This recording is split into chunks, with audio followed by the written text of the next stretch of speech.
Good morning, viewers. It is with great pleasure that today we are here to talk about the Erasmus project, Together in Our Diversity, that has taken place in our Liceo Procida. Thanks to it, we have met many friends from Romania, Latvia and Spain. And with our correspondents, Anna and Alejandro, we're going to ask them questions about their stay in Italy. So let's start with Anna, first correspondent who is outside the school. So Anna, what can you tell us? Hi everybody, here we are in the garden near our school and I'm with two students that are involved in the Erasmus Plus project. So I'm gonna ask them some questions relative to the gender diversity. Hi, what's your name? Hi, my name is Paula. Hi, Paola. And what is Matilda effect? So Matilda effect explains how women were written out of history in scientific, so men are only recognized in books. Oh, well, and who played a critical role in the first professional archaeological career? So Mary Elizabeth Shuttler played a critical role in New Caledonia archaeological career in 1952. Well, Paola, what's your name? Daniela, So, Daniela, why do women were invisible in the records? I think it's all because in the past, women had to practice science in different pathways. Okay, and what was Caroline's role in Dougal and Caroline's Osborne investigation? Caroline's role in Caroline and Douglas investigation was doing laboratory analysis and recordings and photographic development and negative filling. Okay. So let's talk about something completely different. Your experience here. So what do you think about Salerno? Is it a great city or not, and why? Well, I think Salerno is a beautiful city. During the week it rained a lot, so we couldn't see anything, but overall I think it's a really charming city, especially the old area. Oh yeah, fine. And what about the colors of the city? Have you visited the city and have you seen some buildings that are of different colors? I don't know.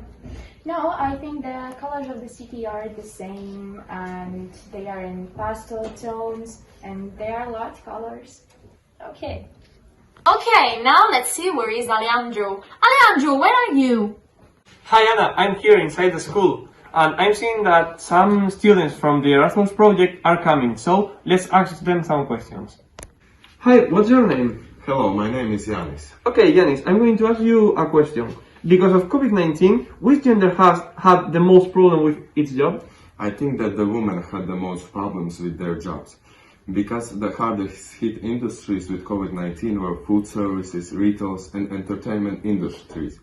And there works a lot of women employees. Oh, yeah, I think so. Hello, what's your name? I'm Ruben. Okay, Ruben, I'm going to ask you also a few questions. The first one is, why economic crisis hit women harder?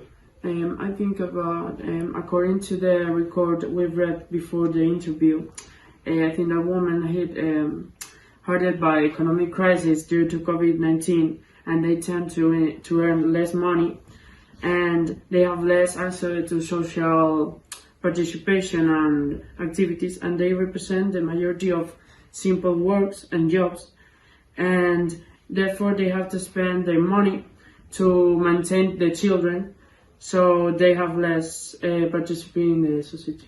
Okay, and the other one is, what are the consequences of this pandemic? The consequences, some of the consequences are not related just by jobs or income loss, but also it will affect in education and employment areas. The snowball effect will be seen in years, and I think that it will have an impact and in gender equality in the future.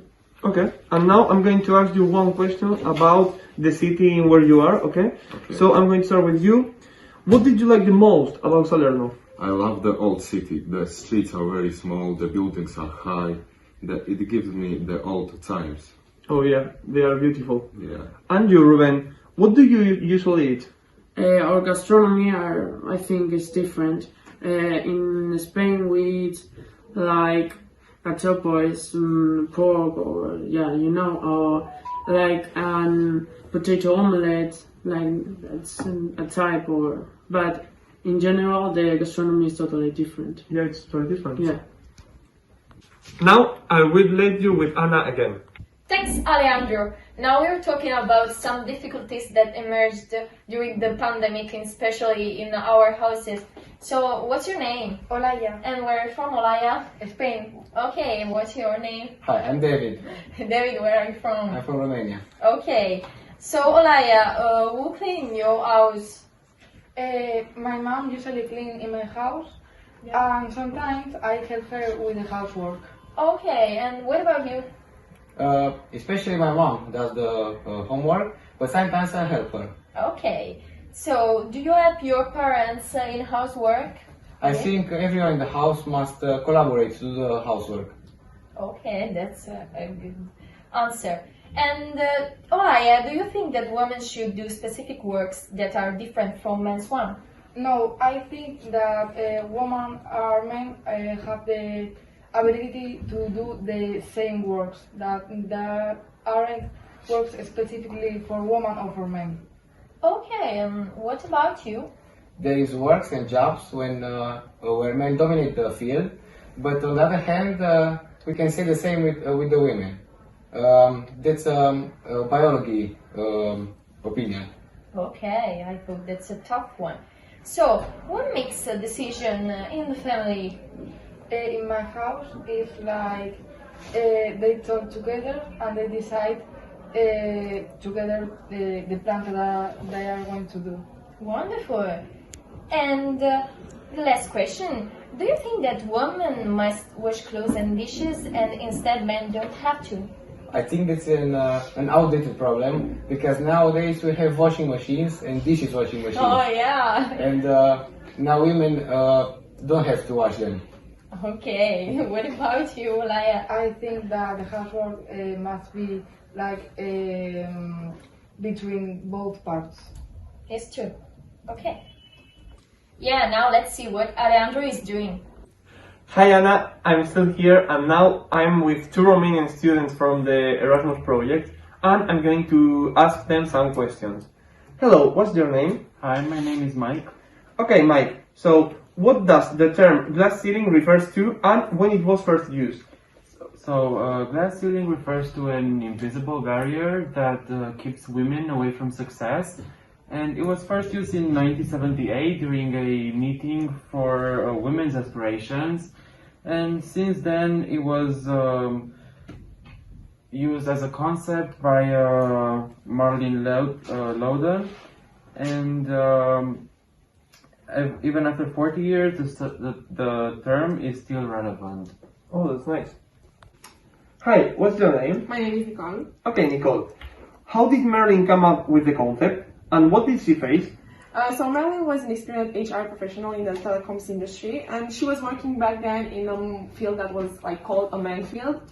And her male co-workers used to focus more on her physical appearance because of her gender. Therefore, she was discriminated, and because of that, her path to success was altered. Despite her better performance, the promotion was once given to her male peer because there's a stereotype which claims that men are breadwinners, which means that they're the ones who bring money into the family and the woman should just do the housework. Because of this stereotype and because of the fact that women are considered weak compared to men, in high standard jobs where it's often encountered the concept of glass ceiling.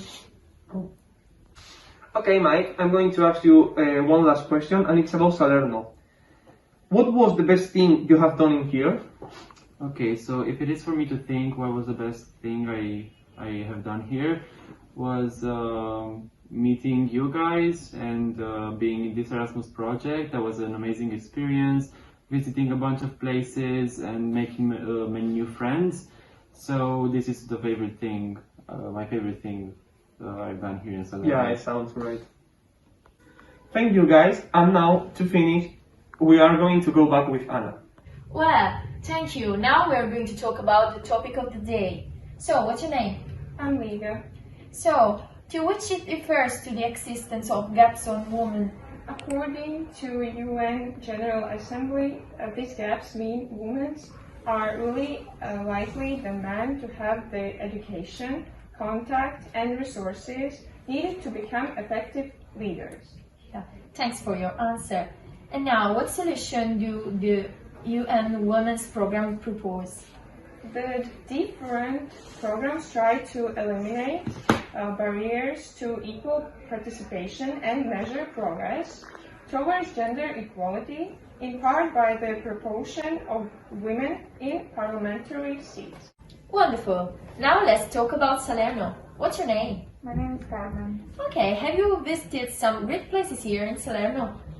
Yes, I visited a lot of places, but I remember the most is Teatro Verde and the Botanical Garden. Wow, it's a wonderful place. So, let's talk about the weather. What's the weather like in your country? What are the differences between your weather and ours? In Latvia, it's really cold. It's -1 degrees and it's snowing right now. But here I feel really good because here is really warm. Okay, and now what do you think about the people in Salerno? I think that they are really sweet because they always say hello, goodbye, thank you, you're welcome. Yeah. Now that's all.